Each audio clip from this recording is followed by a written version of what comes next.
You need to start being and talking a lot nicer to yourself. Here's why. Being kind and talking nicely to yourself in your head and outside of your head can literally be the difference between you having a sad emotional day where you still get your stuff done and don't completely self-sabotage and derail your life, or going into full mental breakdown spiral mode and derailing your life for the next day, week, month, year, or even years, all because of your inner self-talk. When we say negative things to ourselves, like I'm so fat, I'm ugly, I'm a loser, I'm not good enough, I hate myself, I'm never gonna get better, things like that, enough times we start to believe it and treat ourselves as such, which can open us up to bad treatment from other people, making excuses as to why we can't do stuff that we actually truly deep down want to do, feeding ourselves bad and unhealthy foods, not going after our dreams, developing addictions to cope, or becoming chronically sick. Hi, I'm Julia. I make self-empowerment content weekly, so make sure you subscribe for more videos like this. Now let's get into why it's so important for you to be nice to yourself and talk nicely to yourself, especially in your head. So as you guys are aware, our thoughts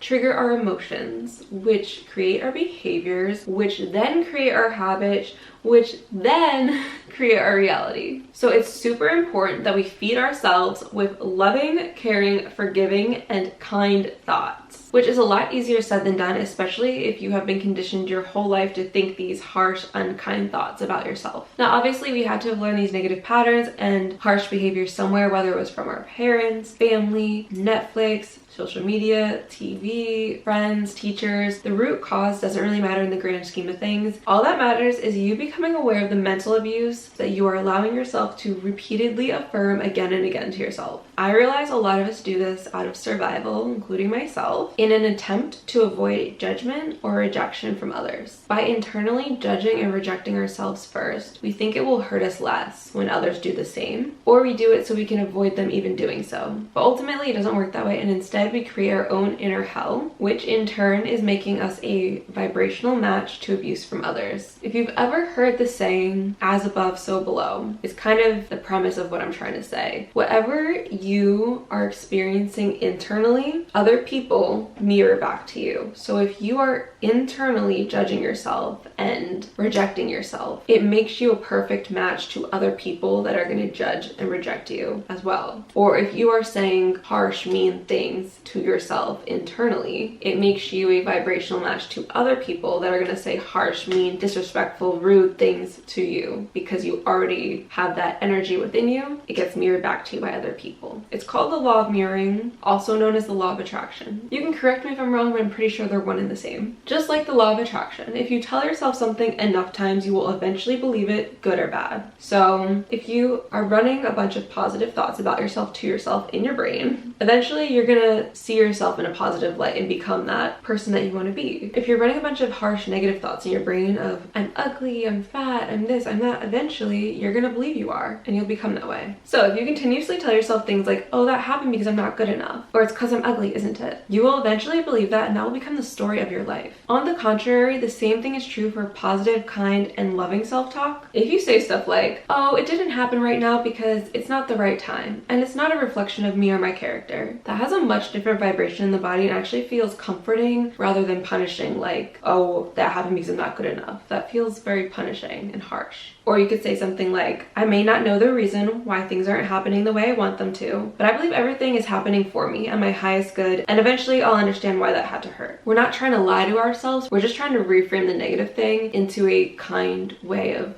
delivering it that doesn't make you feel bad about you being you, whatever you may be. Okay, if it looks a little different, my camera died and I had to switch the battery out. But back to what I was saying. In those moments, it's so important to talk to yourself the way you would a child and speak to yourself in a soothing way and not place punishment or judgment upon yourself. Because the person that you're actually talking to within you is your inner child, and your inner child is triggered and scared or sad or whatever they're feeling. So you need to talk to them in a soothing way to help them heal, because the reason why they think the harsh thoughts about themselves in the first place is because when you were younger, them We're spoken to that way. So try to speak to your inner child the way you wish somebody would have spoken to you the first time around, instead of somebody saying, oh, you look fat in that, oh, you aren't good enough, that's why that happened. You know, like, speak to yourself in the kind way that you wish your inner child would have gotten spoken to from the beginning. I've talked about this before in my videos, but I do something called DBT therapy, and this is actually a skill we use in my therapy to bust myths. So the myths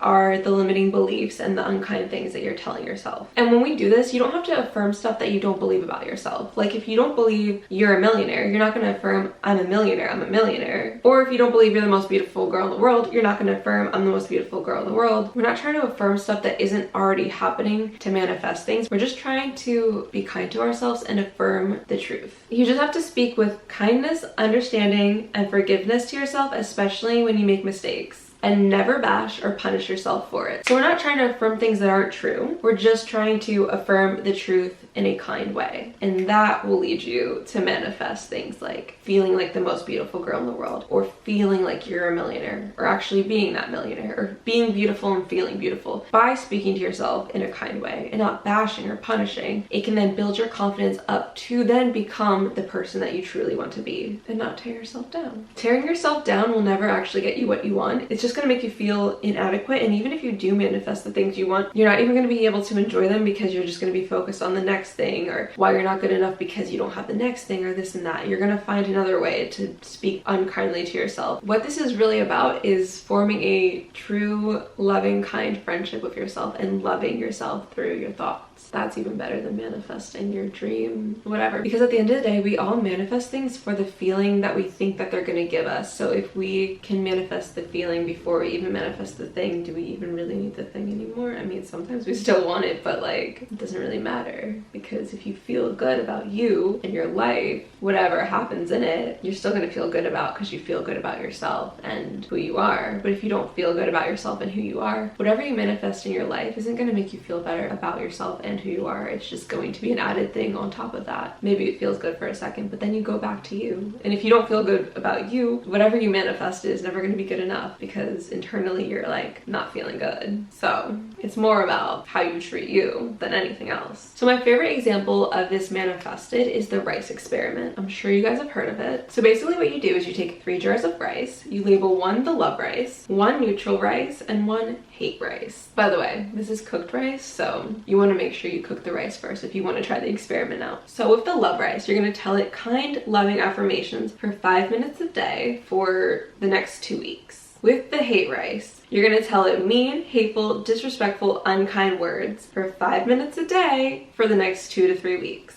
And finally, with the neutral rice, you're going to pay it no attention, and you'll check back in with it in the next 2 to 3 weeks when you check on your love and hate rice. But otherwise, don't look at it, don't say anything to it, it's in the fridge, forget about it. Now at the end of the experiment, you're going to look at all 3 jars. The love rice will have stayed pure white, healthy, and edible, while the neutral rice might have a little bit of discoloration, a little bit of mold growing, but for the most part it's okay. Just not nearly as healthy as the love rice. And lastly, you're going to take a look at the hate rice. It's going to be moldy, dirty, unedible. It's going to look really sad and sickly. So if you do the experiment, please send me photos, because I'm really curious to see what your results will be like and if they're going to be exactly how I predicted. But also, if you don't feel like doing the whole experiment, you can just Google the love-hate rice experiment and see pictures like this of people doing it. I've seen people do it on TikTok. I think I might have first heard about this on YouTube. I'm not really sure. But it's a perfect example of what this whole video is about. And if you really think about it, rice has a very high water content. Guess what else has a very high water content? Yes, humans. We do. So if the kind words and the negative words we say can affect the rice this much, then just think about how much they can affect a human that is, I'm pretty sure humans are 99.9% water, but you can correct me if I'm wrong. Either way,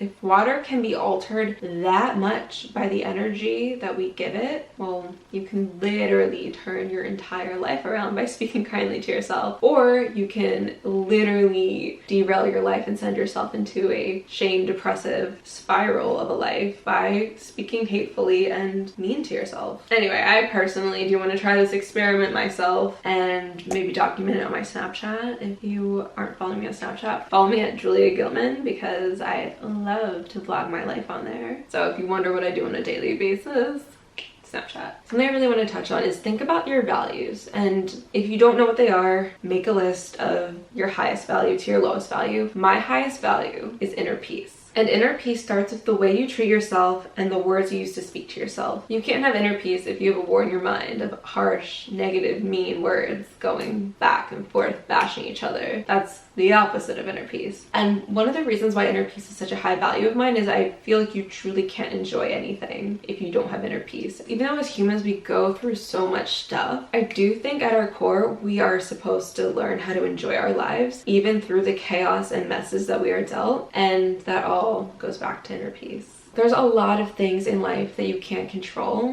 but the one thing that you do have control over is the way you speak to yourself. If you can become aware of it, you can control it. So I hope after watching this video, you guys can try to become more conscious of the words and thoughts you think. I love you guys so much.